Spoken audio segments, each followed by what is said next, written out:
while the wolves listened. The forest was quiet, the only sounds being the distant howls of wolves echoing through the trees. It was a chilly winter evening, and the snow-covered ground was still.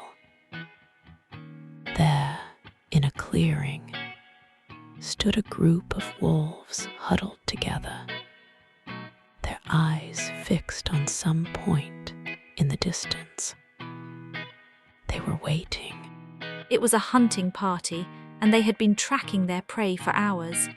The wind carried the scent of rabbit and deer, guiding them to their quarry. They were close, but not yet close enough to make a move. They watched, patiently waiting for the perfect moment to strike. Time passed and the wolves didn't move. They seemed frozen in place, watching the world go by. It was as if they were waiting for something specific, but they didn't know what. The sound of the forest was deafening, and yet the wolves were silent, lost in their own thoughts. Suddenly, a figure emerged from the trees. It was a hunter, armed with a rifle slung over his shoulder. He had been stalking the wolves for hours, trying to get close enough to take them down. But the wolves were too smart, and they had outsmarted him. The hunter froze, realizing he had been outmaneuvered.